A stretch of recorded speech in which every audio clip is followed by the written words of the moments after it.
I need toilet paper, toilet paper, toilet paper. I'm out of toilet paper, it's my corona. I need toilet paper, toilet paper, toilet paper. I'm out of toilet paper, it's my corona. Hey VC, David here at Unsightly Vinyl, here to do the Vinyl Tag 2020, the Quarantine Edition.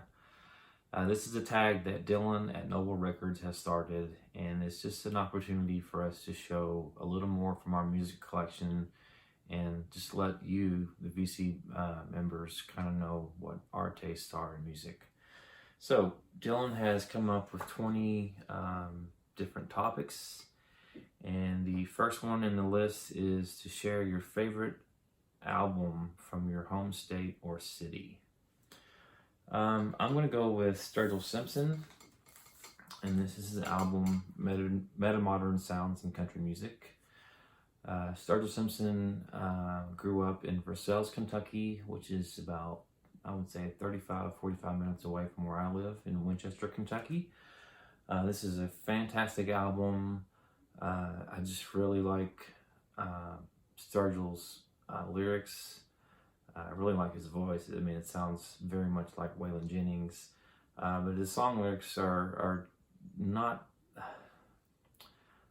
very cheerful in nature, but they are, I mean, they're kind of, you know, he writes them about kind of like being down and out, but they're kind of comical at the same time.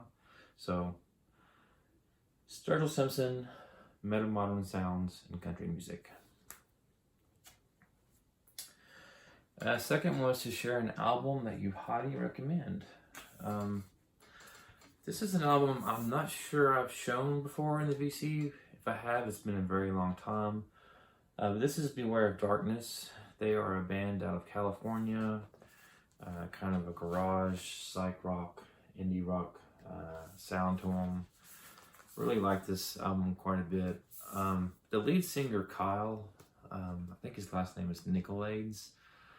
His voice is very nasally when he sings, and it's kind of high pitched. It can take a little bit of getting used to, but I really like the guitar that he plays. It's got a very blues rock, garage rock sound to it. So I highly recommend the debut album from Beware of Darkness, and this is the album Orthodox. 3, a tip for a beginner. Get you one of these. This is a carbon fiber cleaner. It's a brush that you drag across the vinyl as it's spinning on the turntable. As you know, most of the albums that you purchase come with those paper sleeves, and there's always like static from those sleeves and some residue from the paper. Just get you one of these. They're fairly inexpensive, like less than $20 on Amazon. You hold it on the record while it's spinning, and it just helps to discharge some of the static that's on the vinyl. All right, question 4. First record that got you into deeper music. I don't have this record on vinyl. It's one I had on CD years ago, but it was a compilation from Pink Floyd called A Collection of Great Dance Songs. I was in high school when I bought that CD. I was familiar with Pink Floyd, at least the radio hits, but that album, you know, had the track Sheep on it, which I'd never heard. It had Shine On You Crazy Diamond, which wasn't something that you heard on the radio very often. And it just really kind of just made me dive into some of Pink Floyd's back catalog. It introduced me to albums like Animals, Obscured by Clouds, Metal. It's just, it was a great album that exposed me to some of Pink Floyd's earlier works. All right, 5, an obscure record that people may not know about. I'm going to go with this one. It's called Rewind 6. It's a compilation, and as the title suggests, it's original songs that have been reworked kind of rewound, I guess, and edited. But it's old songs that have been redone by people that you probably have never heard of. In fact, the only one that I'm familiar with on this entire album is the Monophonics. And the Monophonics did a cover of Nancy Sinatra's Bang Bang. It's an excellent cover version of that song. But there's some other good stuff on here. You have Johnny Frigo doing Day Tripper by the Beatles. You've got Sean Lee's Ping Pong Orchestra doing Rock Your Body by Justin Timberlake. Let's see here. We've got the Electric Peanut Butter Company doing a cover of Fleetwood Mac's Dreams. James Combs doing Happy Together by the Turtles. Just an interesting album. It's actually kind of cool to hear these songs that have been reworked that we all know and love. So, Rewind number 6. All right, 6 is a group who you collect all their albums or try to. I didn't pull it. Just one second. Rival Sons. They are a group that I try to collect.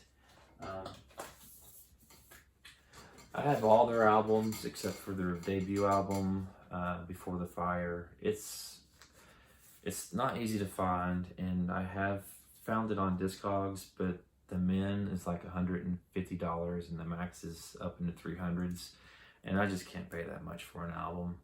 But Rival Sons is a band that I have collected most of their studio albums.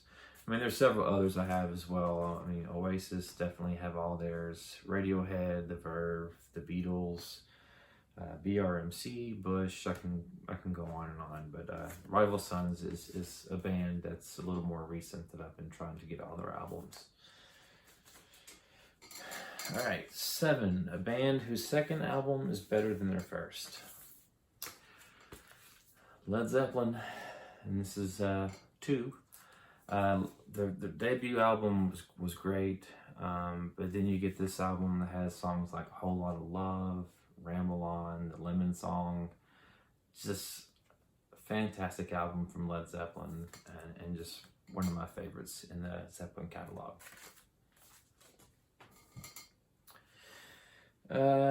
8. Whack-A-Mole. Okay, I'm going to pull a random album from behind me. I have 2 different cubicles. Over here is A through D, and then behind me we have E through W. I have a 3rd cubicle behind the camera, which is W through Z, and then my soundtracks. I'm going to pull from the one directly behind me. I'm just going to reach back here and just pull one at random and see what we get. All right. And we have pulled Captain Fantastic and the Brown Dirt Cowboy from Elton John. I need to look at the track listing because I don't remember what was on this. Someone Saved My Life Today. Great song. That's really the only song that I recognize from this album. So yeah, Captain Fantastic. This is a very young Elton John, and there he is with the band. It's got some cool artwork here. Let's see, this came out in 1975, 2 years before I was born. So, Captain Fantastic and the Brown Dirt Cowboy. All right, next question was an album that you have listened to the most in your life. This was tough. I mean, there's so many albums that I've listened to, especially ones from my high school years.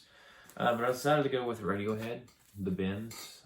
This came out in '95, and the year I graduated, and it was just their second album. I could have showed this for an album that's better than the first, but this is just a phenomenal album from Radiohead. I mean, there's not a bad track on this.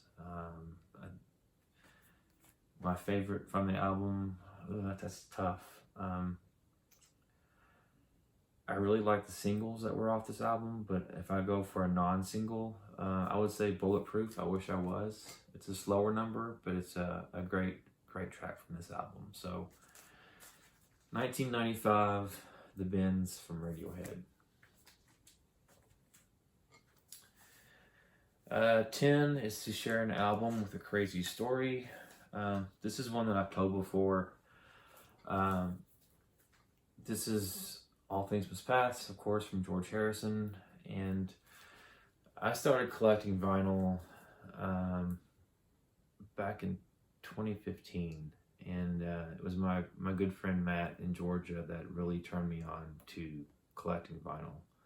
He kept nagging me about it. You need to get a turntable. You need to start collecting vinyl. So I finally did it. We had just moved into our house. I had my own space. So I thought, now's the time that I can maybe start a hobby and collect vinyl. But anyways, he knew that George Harrison's All Things Must Pass is one that I wanted in my collection. He would text me links to eBay auctions all the time. And I finally started bidding on one, and I was winning it all the way up until the last 2 minutes, and then I got notified that I had been outbid. I quickly upped my my bid, and then immediately was outbid again, and I ended up losing the auction. I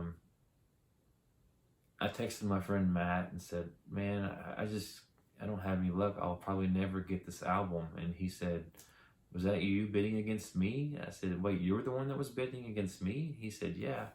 So he won the auction. I paid him for what the auction ended up closing at, and then he sent me the record in the mail. So funny story behind this. This is how I got All Things Must Pass, by bidding against my best friend. Question number 11. What is one of your collecting pet peeves?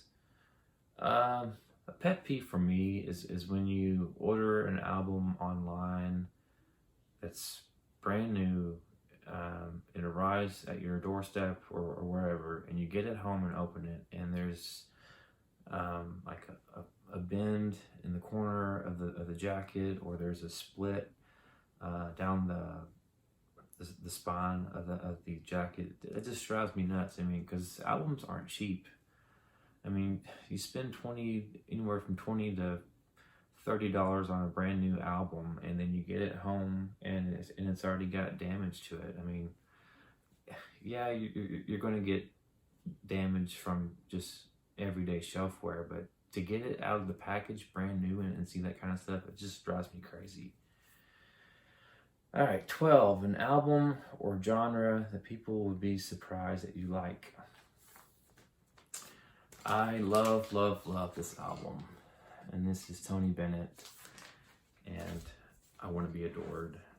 It's a fantastic album. I will just put it on sometimes at night when everyone's gone to bed and just listen to it.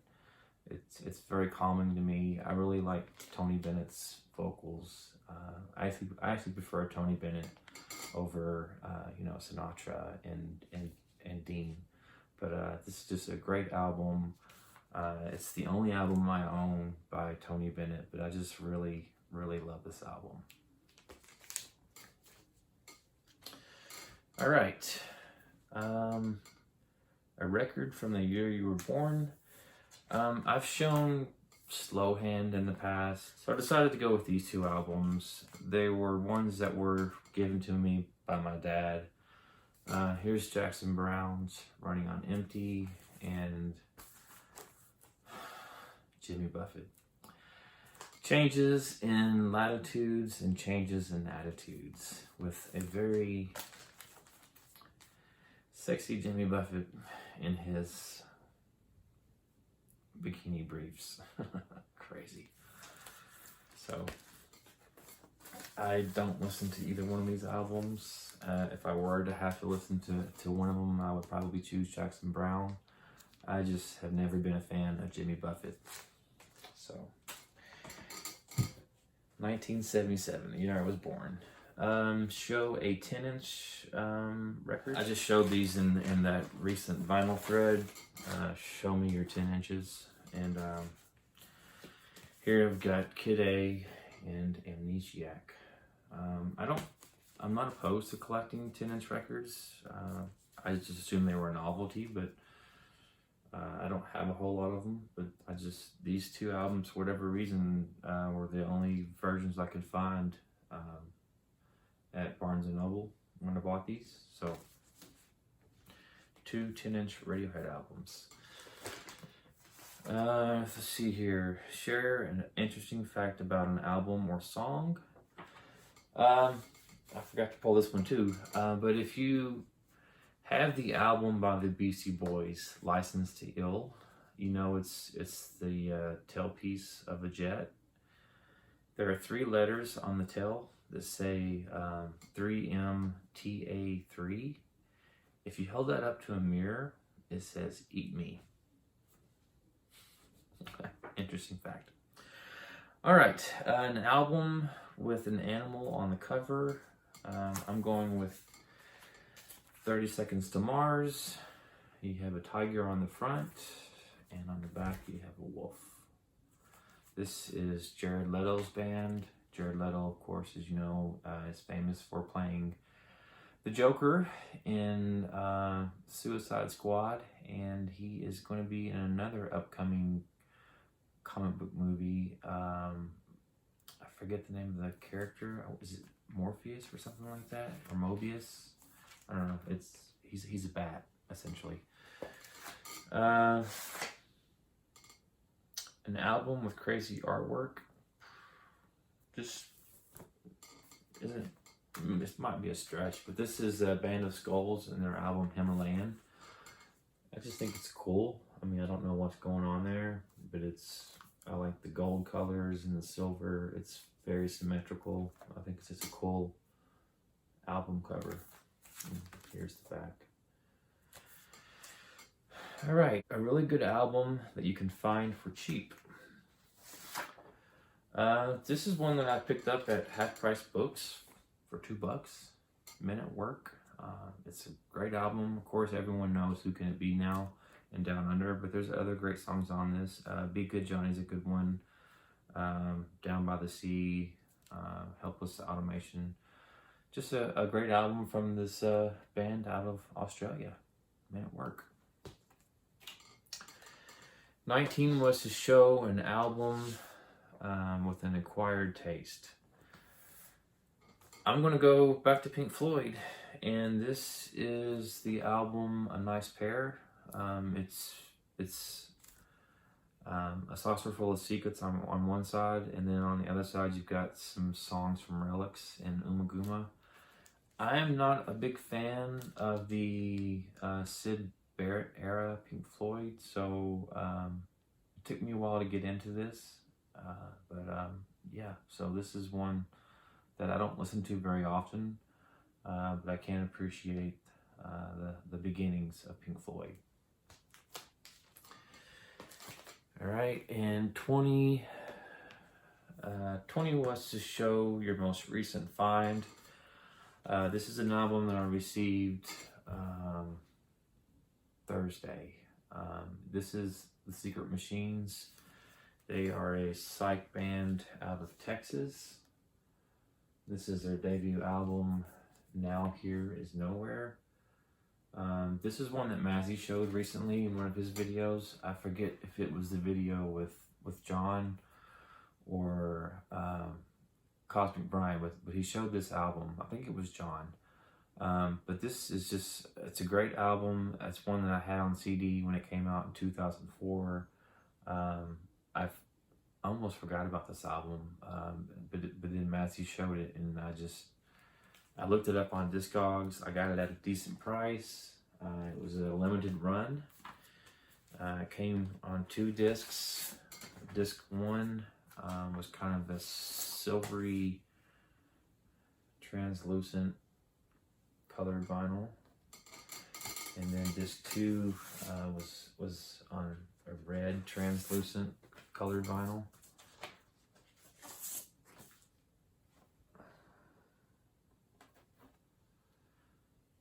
But if you're into psych music, psych rock, check out Secret Machines. They were on the soundtrack to Across the Universe, and they do Blue Jay Way. It's a great cover. But yes, they're a three-piece band, again, out of Texas. I think two of the members are brothers, actually. They just recently put out a live album, but as far as I know, they've only released 2 or 3 maybe studio albums, but very good. So Secret Machines. All right, that's gonna do it for this video. Thank you, Dylan, for giving us something to do during quarantine. It's been great seeing other people show their 20 selections and just getting to know more about their taste in music. Which is, you know, that's the purpose of this, right? Just give VC members a chance to just dig in their collection and maybe think about albums they haven't thought about in a while, and at the same time share their taste with other members in the VC. That's going to do it for this video. Hope you all are doing well, and until next time, take care. Thanks.